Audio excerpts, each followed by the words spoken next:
Topic name teaching of grammar.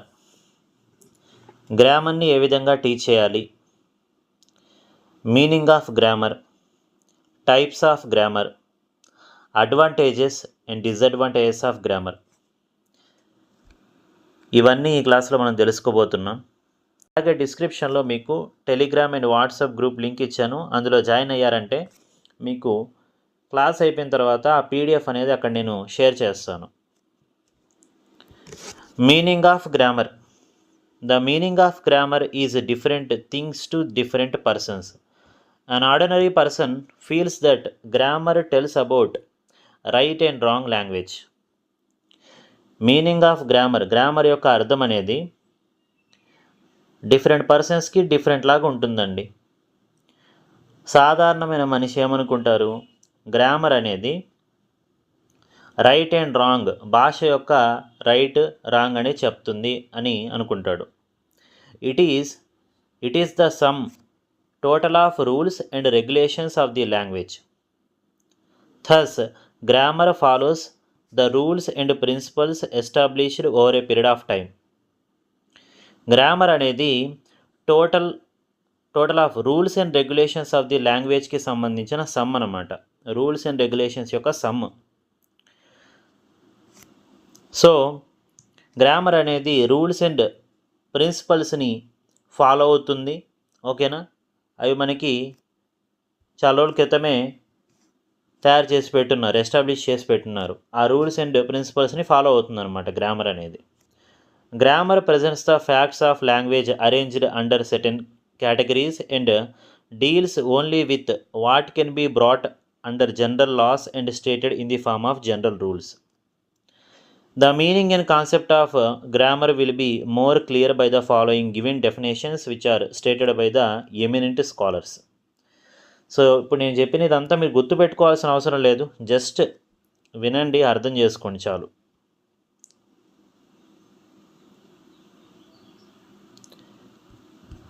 So ఈ grammar అనేది మనకేంటంటే ఫ్యాక్ట్స్ ఆఫ్ లాంగ్వేజ్ని ప్రజెంట్ చేస్తుంది. అవి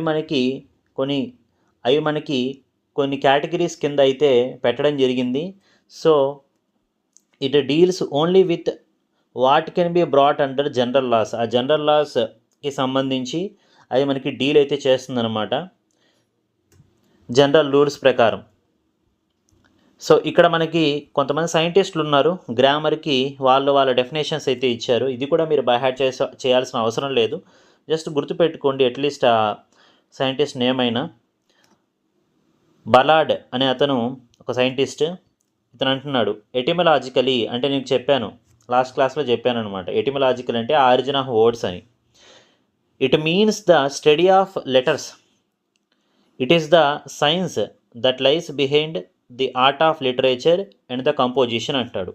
గ్రామర్కి ఇతను ఇచ్చినటువంటి డెఫినేషన్ ఏమంటున్నాడు, స్టడీ ఆఫ్ లెటర్స్ అంటున్నాడు, art of literature and composition అని చెప్తున్నాడు. ఓకేనా, ఇది ఒక సైన్స్ అంట, అది మనకి ఆర్ట్ ఆఫ్ లిటరేచర్ అండ్ కంపోజిషన్కి వెనకైతే బిహైండ్ అయితే ఉంది అని చెప్తున్నాడు బలార్డ్ అనే అతను. డాక్టర్ వెస్ట్ ఏమంటున్నారు, grammar is the practical analysis of a language, it's anatomy అంటున్నాడు. ప్రాక్టికల్ అనాలిసిస్, భాష యొక్క ప్రాక్టికల్ అనాలిసిస్ అంటున్నాడు డాక్టర్ వెస్ట్ అనే అతను. ఇది ఒక అనాటమీ అని చెప్తున్నాడు. మళ్ళీ డాక్టర్ వెస్ట్ ఇంకొక డెఫినేషన్ కూడా ఇచ్చాడు, grammar is not a code of rules, it is like etiquette and table manner, a statement of conventions, it summarises what is done by cultural people and its etiquette, it is in the state of constant change అనేసి ఇతను చెప్తున్నాడు. So grammar అనేది రూల్స్కి సంబంధించినటువంటి code కాదు, it is like ఎటిక్విటీ అంటే సాంప్రదాయంగా తరతరాల నుంచి వచ్చేటటువంటి సాంప్రదాయము, మర్యాదగా అంటాను చూడండి. ఓకేనా, దానికి సంబంధించింది అంటే ఇది ఒక ఆచార వ్యవహారం అంటున్నాడు. ఓకేనా, statement of conventions, it summarises what is done by the cultural people, మన పాత కల్చరల్ పీపుల్స్ ఏమైతే చేశారో దానికి సంబంధించినటువంటి సమ్మరీనే లైక్ ఎటిక్విటీ అంటే ఆచార వ్యవహారం అంటున్నాడు డాక్టర్ వెస్ట్. ఓకేనా. జస్ట్ ఇది ఇప్పుడు నేను చెప్పింది అర్థం చేసుకున్న అంతే. ఇది మొత్తం మీరు బై హార్ట్ చేయాల్సిన అవసరం లేదు. ఇక్కడి నుంచి బిట్ కూడా పడదు. మ్యాక్సిమం రాదు అక్కడి నుంచి క్వశ్చన్ అనేది. ఇప్పటివరకు రాలా. Types of grammar. గ్రామర్కి సంబంధించిన టైప్స్ ఇక్కడి నుంచి ఖచ్చితంగా ఒక బిట్ అయితే వస్తుంది సీటెట్లో. సో జాగ్రత్తగా చూడండి. Types of grammar. Learners may learn grammar either through conscious efforts or by imitation and intuition. So learners, students ఎవరైతే ఉన్నారో వాళ్ళ గ్రామర్ని కాన్షియస్గా ఎఫర్ట్స్ పెట్టి నేర్చుకుంటారు, ఇమిటేషన్ చేసి ఇంట్యూషన్ చేసి నేర్చుకుంటారు అని చెప్తున్నాడు. Grammar is evolving has language evolves. భాష అనేది ఎవాల్వ్ అవుతుంది, సో గ్రామర్ కూడా ఎవాల్వ్ అవుతుంది అని చెప్తున్నాడు. So there are different types of grammar. మొత్తం 5 రకాల గ్రామర్స్ అయితే ఉన్నాయి. అందులో first one very very very important. ఇక్కడి నుంచి క్వశ్చన్ అయితే వస్తుంది కూడా. Prescriptive, traditional or formal grammar. ఏ అన్నా కూడా ఒకటే, ఏ పదం యూజ్ చేసినా ఒకటే. ప్రిస్క్రిప్టివ్ అన్నా, ట్రెడిషనల్ అన్నా, ఫార్మల్ గ్రామర్ అన్నా ఒకటే. అన్ని పేర్లు గుర్తుపెట్టుకోవాలి. PTF, prescriptive, traditional, formal grammar. It is the traditional or formal grammar which ties the language with rules and let it not flourish on its own with the change which is the nature of a language. ఇక్కడ వరకు చూద్దాం. It is the traditional or formal grammar or prescriptive grammar. ఏం చేస్తుంది ఈ grammar? Which ties the language with rules.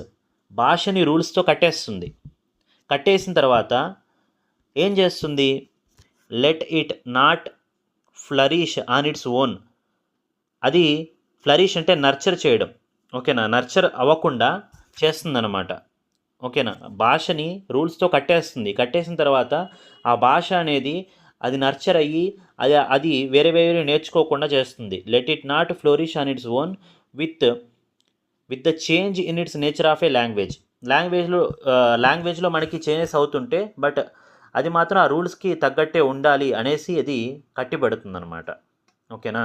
Which ties the language with rules, let it not flourish on its own with the change which is the nature of a language యొక్క ఏంటి మామూలుగా అది evolve అవుతుంది. ఇందాకే చదివాము ఇక్కడ.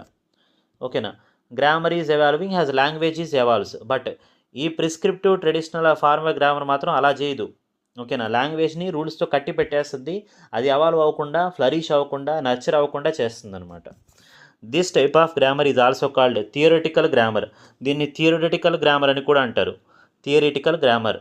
So ఇక్కడ prescriptive అన్నాం, ట్రెడిషనల్ అన్నాం, ఫార్మల్ అన్నాం, థియరిటికల్ అన్నాం. 4 ఉన్నాయి దీనికి పేర్లు. ఈ 4 పేర్లు గుర్తుండాలి. ఇట్ లేస్, ఇది వెరీ వెరీ ఇంపార్టెంట్. ఈ పాయింట్ ఒక్కటి చాలా చాలా ఇంపార్టెంట్, గుర్తుపెట్టుకోవాలి. It lays emphasis on only rules and forms rather than on functions and their applications. So ఈ prescriptive, traditional, formal grammar, theoretical grammar అనేది రూల్స్ని మాత్రమే ఎంఫసైజ్ చేస్తుంది. It lays emphasis on rules and రెగ్యులేషన్స్ని మాత్రమే ఇది ఎంఫసైజ్ చేస్తుంది. Rather than functions and their applications. Functions and applications కాకుండా ఓన్లీ రూల్స్ అండ్ ఫార్మ్స్ మీద ఇది ఫోకస్ చేస్తుంది. ఏంటిది? Prescriptive, traditional, formal or theoretical grammar అనేది. ఓకేనా. It only fulfils the cognitive domain of education. So ఇక్కడ మీరు ఈ prescriptive, traditional, formal grammar, theoretical గ్రామర్లో గుర్తుపెట్టుకోవాల్సింది ఈ పాయింట్ ఒక్కటే ముఖ్యంగా. It emphasis only it focuses or emphasis అన్న ఒకటే. ఓన్లీ రూల్స్ అండ్ ఫార్మ్స్ అని గుర్తుపెట్టుకోండి. Rather than functions and their applications. ఇంతటితో prescriptive, traditional, formal grammar complete అయింది. నెక్స్ట్ టైప్ వచ్చేసి చాలా పేర్లు ఉన్నాయి దీనికి. Descriptive, functional, incidental, informal grammar. ఓకేనా. డిస్క్రిప్టివ్ అన్నా, ఫంక్షనల్ అన్నా, ఇన్సిడెంటల్ అన్నా, ఇన్ఫార్మల్ గ్రామర్ అన్నా ఒకటే. This type of grammar is also known as functional and incidental grammar. This type of grammar is learnt by the students quite unconsciously while learning the language. భాషను నేర్చుకునేటప్పుడు unconscious వేలో మనం నేర్చేసుకుంటామంట దీన్ని. ఏంటి? డిస్క్రిప్టివ్, ఫంక్షనల్, ఇన్సిడెంటల్, ఇన్ఫార్మల్ గ్రామర్ని. ఇందాక చూసినటువంటి prescriptive, traditional, formal, theoretical grammar మాత్రం మనం అది వచ్చేసి మనకి దేని మీద ఫోకస్ చేస్తుంది? రూల్స్ అండ్ ఫార్మ్స్ మీద మనకి ఫోకస్ చేస్తుంది అది. ఇది మాత్రం ఏంటి? అన్కాన్షియస్ వేలో మనం నేర్చేసుకుంటాం అనమాట. ఇది వచ్చేసి దీని మెయిన్ ఫోకస్ వచ్చేసి ఎక్కడ చేస్తుందంటే, the main emphasis is laid on functional side of the language. Functional side of the language. ఓకేనా? It describes the behaviour of the language as it is used by the native speakers. Descriptive grammar is very useful for the young learners as they do not find any interest but means to an end.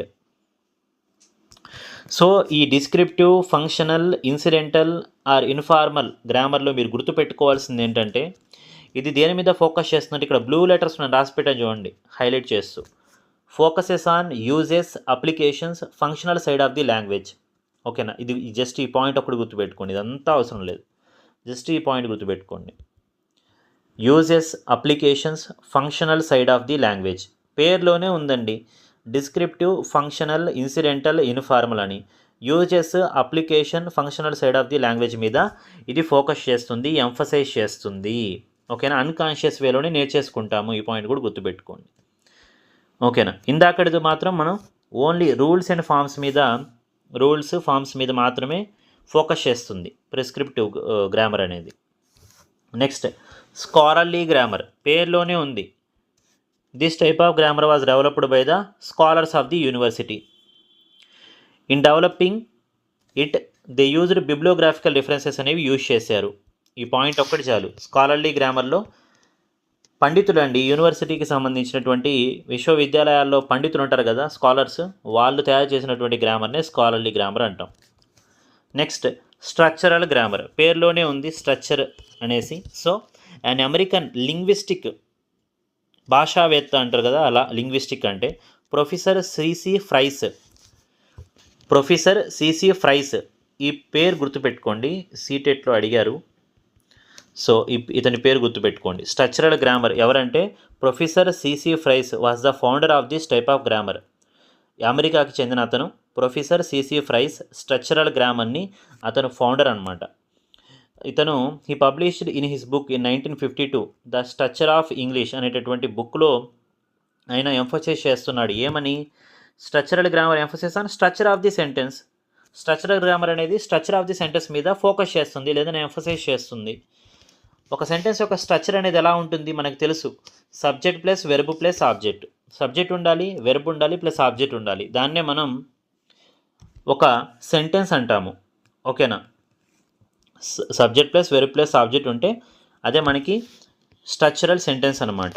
ఓకేనా? Structural grammar అనేది ఇక్కడ మీరు ఈ గ్రామర్లో గుర్తుపెట్టుకోవాల్సింది. Structural grammar scientist ఎవరు? Professor C C fries. అతను ఏం focus చేస్తున్నాడు? Structure of the sentence. Structure ఎలా ఉంటుంది? Subject plus verb plus object. అంతే. గుర్తుపెట్టుకునే పని అయితే ఆ బుక్ ఎప్పుడు 1952 స్ట్రక్చర్ ఆఫ్ ది ఇంగ్లీష్ అనేటటువంటి బుక్లో. Next, transformational generative grammar. Transformational generative గ్రామర్ని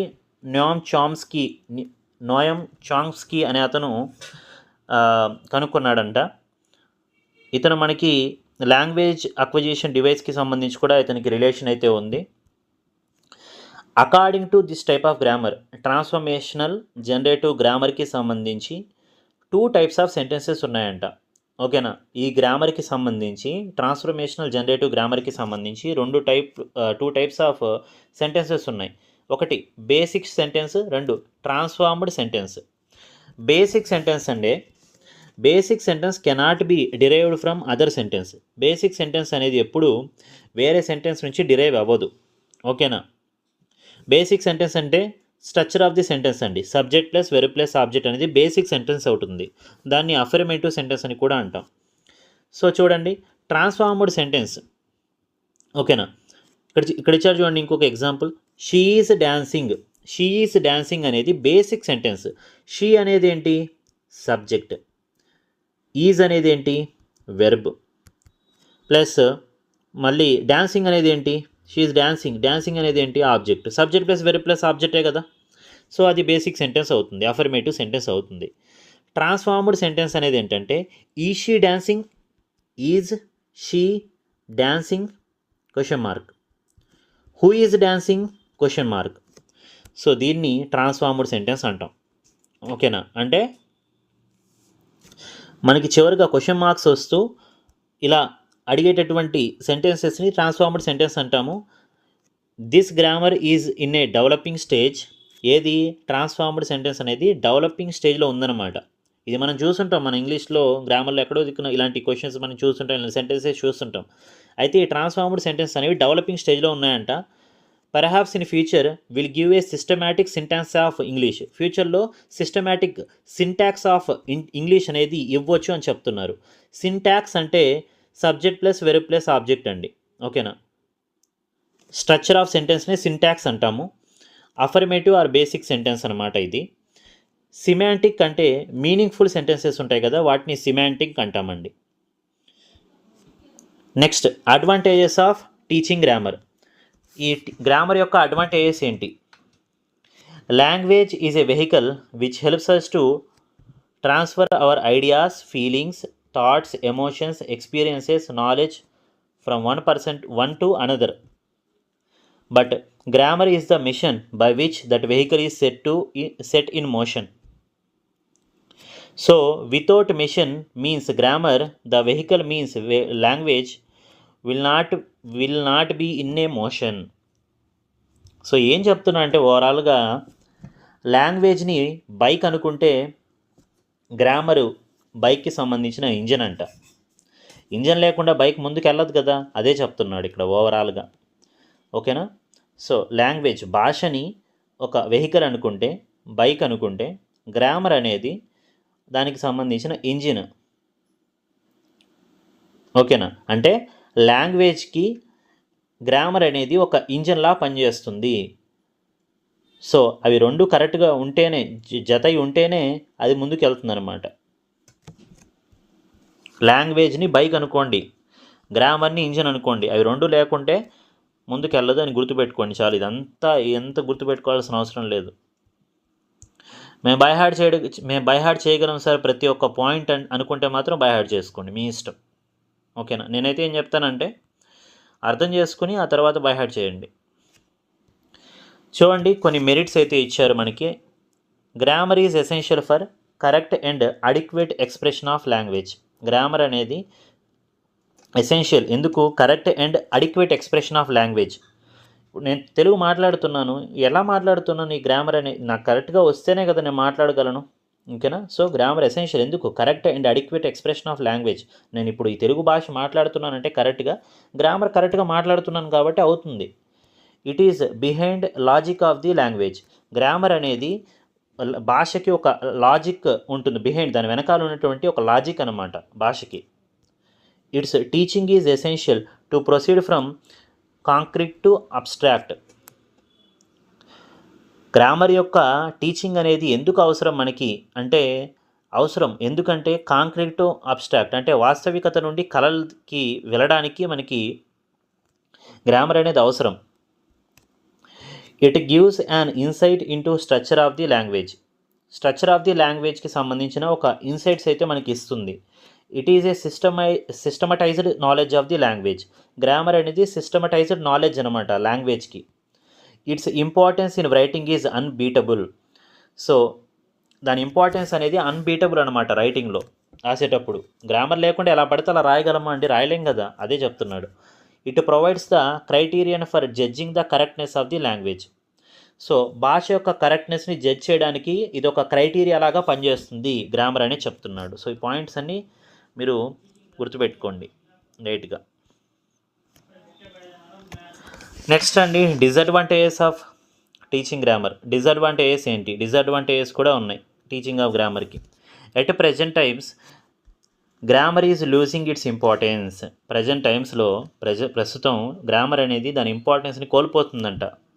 scholars have freely criticised it. Grammar is a set of stiff dogmatic precepts according to some of things are correct, other absolutely wrong అంటున్నారు. Scholars పండితులు criticise చేస్తున్నారనమాట గ్రామర్ని. So కొన్ని కరెక్ట్గా ఉన్నాయి, కొన్ని రాంగ్గా ఉన్నాయి అనేసి గ్రామర్లో. సో కొన్ని ఇక్కడ డీమెరిట్స్ అయితే ఇచ్చారు గ్రామర్కి సంబంధించి చూద్దాం.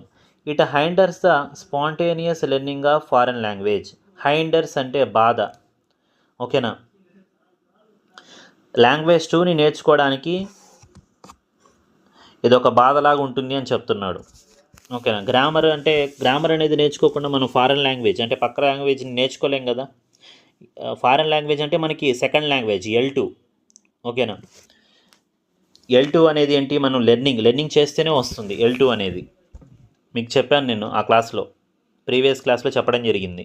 లాంగ్వేజ్ అనే టాపిక్లో నేను చెప్పాను L2 L1కి సంబంధించి. L1 అనేది అక్వజేషన్ అంటే మదర్ టంగ్, నేటివ్ లాంగ్వేజ్, ఆటోమేటిక్గా మనకు వస్తుంది. Knowledge of grammar does not help in fluency of speech and writing. So ఏం చెప్తున్నాడు, గ్రామర్ ఒక్కటి ఉంటే మనం ఫ్లూయెంట్గా మాట్లాడలేము, రాయలేము అని చెప్తున్నాడు. కరెక్టే కదా. గ్రామర్ ఒక్కటే నేర్చుకుంటే మనం ఫ్లూయెంట్గా మాట్లాడగలమా? ఇప్పుడు గ్రామర్ ఒక్కటి మనం బై హార్ట్ చేసేసి బట్టి కొట్టేసామంటే మనం కమ్యూనికేట్ చేయగలమా? ఫ్రీగా చేయలేం కదా. Next, learning the rules of grammar does not imply learning A language, it requires drill and practice. ఇంకొక పాయింట్, ఇది చాలా ఇంపార్టెంట్ పాయింట్, నేను చెప్పాను మీకు ప్రీవియస్ క్లాస్లోనే చెప్పాను లాంగ్వేజ్ టాపిక్లోనే. హ్యాబిట్ ఫార్మేషన్ ఉండాలి, అంటే అలవాటు అయి ఉండాలి. Language learnt by use not by rules అని చెప్పడం జరిగింది. అంటే లాంగ్వేజ్ అనేది రూల్స్ ద్వారా రాదు, బై యూజ్, దాన్ని ఉపయోగించడం వల్ల, భాషని ఉపయోగించడం వల్ల, అంటే ఎక్కువగా దాన్ని ప్రాక్టీస్ చేయడం వల్ల, మాట్లాడుతూ ఉండడం వల్లే మనకి వస్తుంది భాష అన్నది అని చెప్పడం జరిగింది. సో ఓన్లీ నేను గ్రామర్ ఒకటి బై హార్ట్ చేసేసుకుంటాను, నేను రూల్స్ ఒకటి మొత్తం ఎన్ని రూల్స్ ఉన్నాయో ఆ రూల్స్ మొత్తం నేను చదివేస్తాను, గుర్తుపెట్టుకుంటాను, నాకు భాష బాగా వస్తుందంటే రాదు. అది యూజ్ చేస్తూ ఉండాలి, పక్కన వాళ్ళతో మాట్లాడుతూ ఉండాలి, కమ్యూనికేషన్ జరుగుతూ ఉండాలి. It requires drill and practice జరుగుతూ ఉంటేనే వస్తుంది. It does not provide the ideas, thoughts and feelings to the learners to express themselves. Ideas, thoughts and feelings అనేవి ఇది ప్రొవైడ్ చేయదనమాట ఇతరులతో మనం ఎక్స్ప్రెస్ చేయడానికి.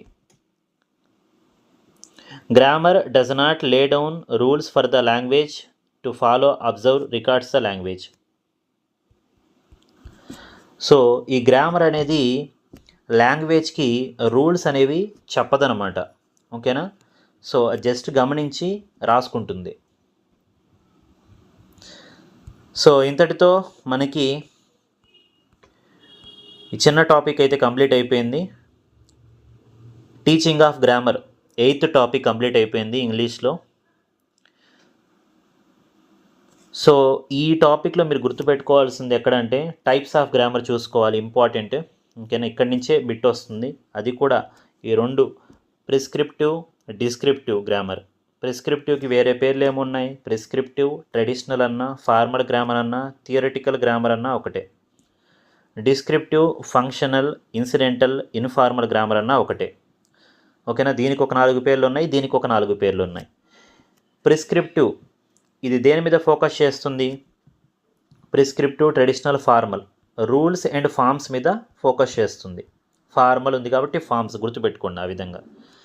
డిస్క్రిప్టివ్, ఫంక్షనల్, ఇన్సిడెంటల్, ఇన్ఫార్మల్ దేని మీద ఫోకస్ చేస్తుంది, so functional side of the language, అంటే language యొక్క పనితీరు మీద ఇది ఫోకస్ చేస్తుంది. అలాగే దాని యూజ్ మీద, అప్లికేషన్ మీద పనిచేస్తుంది డిస్క్రిప్టివ్ అనేది, ఫంక్షనల్ అనేది, ఇన్సిడెంటల్, ఇన్ఫార్మల్ గ్రామర్ అన్నది, ఓకేనా. ఈ డాక్టర్ వెస్ట్, బల్లాడ్ ఏమేమి చెప్పారు జస్ట్ అది గుర్తుపెట్టుకోండి. అండ్ ఇక్కడ structural grammar professor C C Fries structure of the sentence ఇచ్చాడు ఇతను. ఇక బేసిక్ సెంటెన్స్ ఏంటి, ట్రాన్స్ఫార్మ్డ్ సెంటెన్స్ ఏంటి. బేసిక్ సెంటెన్స్ అంటే subject plus verb plus object. Transformed sentence అనేది is she dancing, who is dancing, అది డెవలపింగ్ స్టేజ్లో ఉంది. ట్రాన్స్ఫార్మ్డ్ అనేది ఫ్యూచర్లో అది సిస్టమాటిక్ సింటాక్స్ ఆఫ్ ఇంగ్లీష్లో రావచ్చు, ఓకేనా. సింటాక్స్ అంటే subject plus verb plus object, structure of the sentence అనమాట, ఓకేనా. బేసిక్ సెంటెన్స్ని అఫర్మేటివ్ సెంటెన్స్ అని కూడా అంటారు. సిమాంటిక్ అంటే మీనింగ్ఫుల్ సెంటెన్స్ని సిమాంటిక్ అంటాము. ఇక అడ్వాంటేజెస్, డిసడ్వాంటేజెస్ వేరే టాపిక్లో కలుద్దాం. మర్చిపోకుండా డిస్క్రిప్షన్లో ఇచ్చినటువంటి టెలిగ్రామ్ వాట్సాప్ గ్రూప్లో జాయిన్ అవ్వండి.